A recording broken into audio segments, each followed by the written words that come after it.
I hear the bombs every 30-40 seconds, and it's just it's coming closer, and I don't know what to do. I don't have a car, I don't know how to leave, and I will just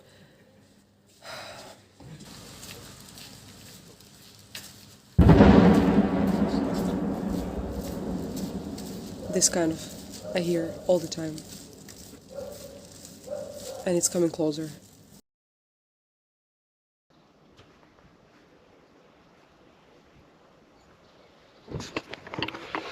Hi guys, welcome back to the channel. I'm here with Anna, and you can see Anna, right? I can't see the camera. This is a really important video I wanted to make, it's a video that I don't want to make this video, but it's important that I do make this video so that you guys see what's happening here on the border. Right now Anna and I are on the Polish and Ukrainian border.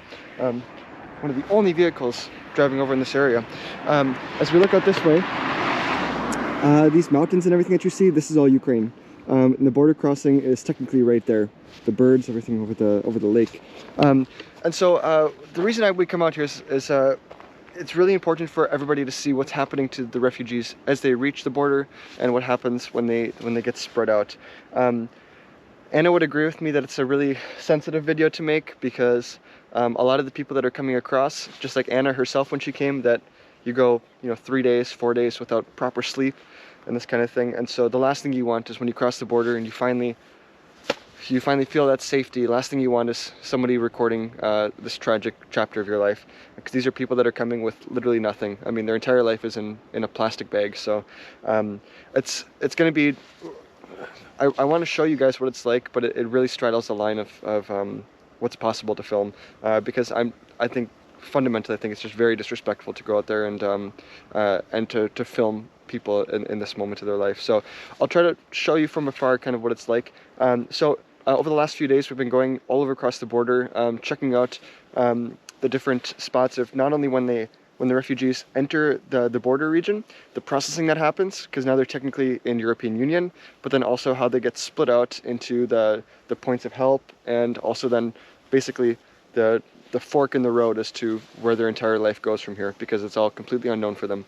Yesterday, even just yesterday, as we were driving around in this kind of area, you come driving up and you see Black Hawk helicopters going across, scanning the entire border periphery. Military trucks.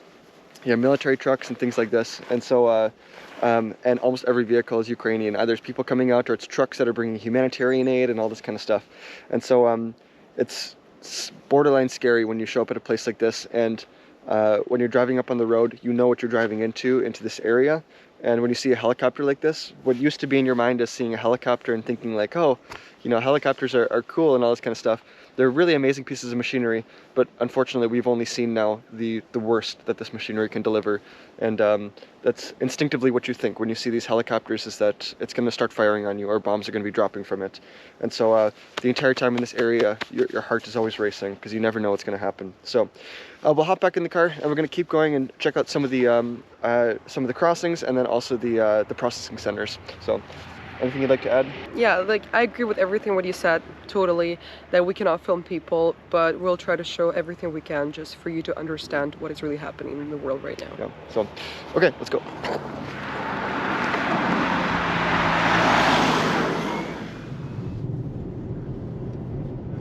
Алло? Да.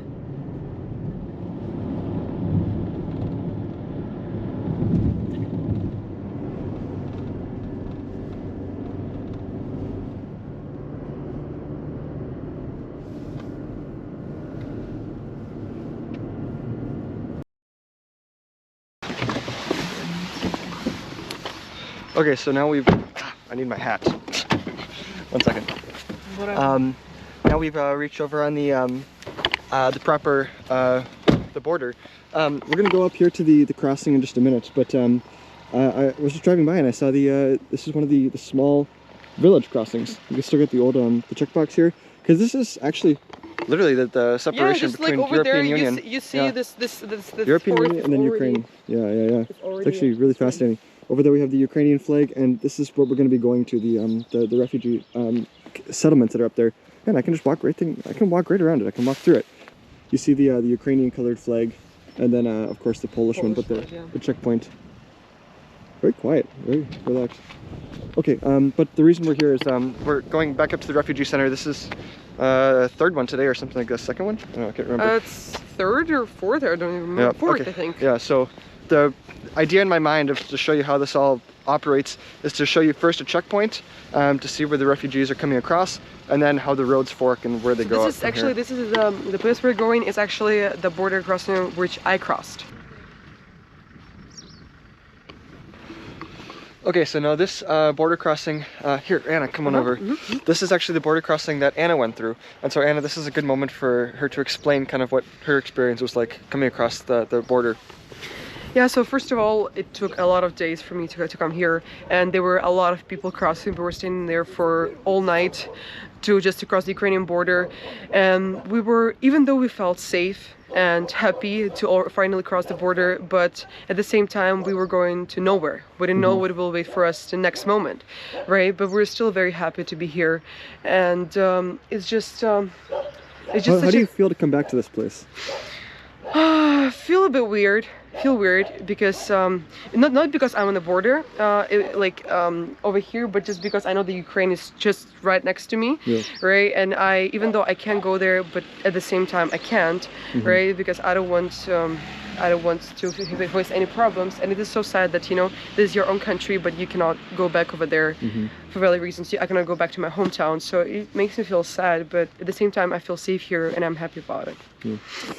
Okay, so we're gonna keep going into some of the receiving centers. I'll show you just a little bit of that, and then we'll wrap up the video there. So let's hop back in the car. We'll keep going. You can do that. That's okay. We're here.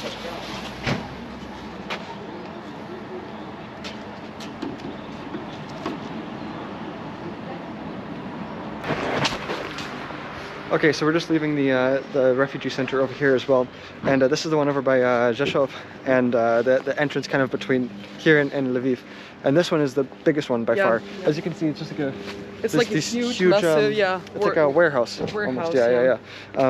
And so we were just going around inside to go see if we can, what kind of help is needed there, and I'd say how many people there? 800 at least. Yeah, something like that. But there are new buses coming in. Yeah. People are living there for many days, and because they have no place to go, no place to stay, so they provide them everything, and they upgraded a lot of stuff though. Yeah. So it seems to be getting a lot better, and now a lot more services like medical services now on place. On campus.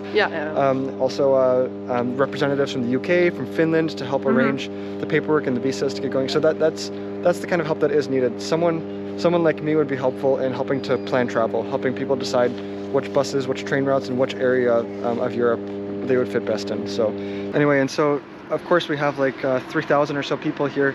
I was downplaying it earlier. Now that I think about it, it's actually a good 3,000 at least. And what happens from here is now it's arranged that buses or trains or different routes to basically spread out over Europe or internationally.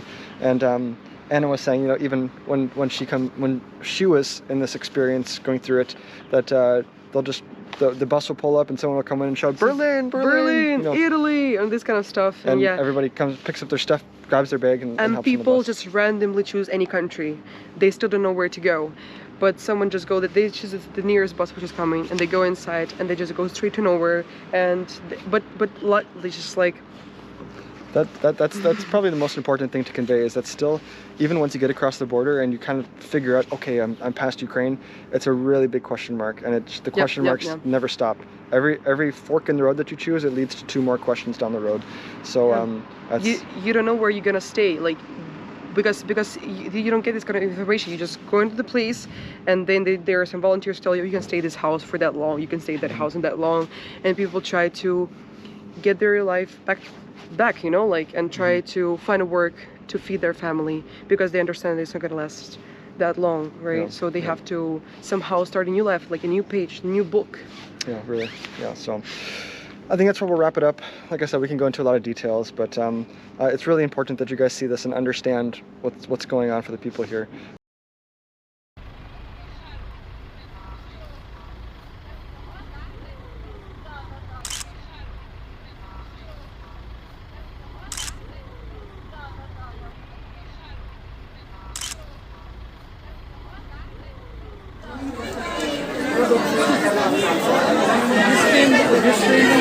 Poland directly, right?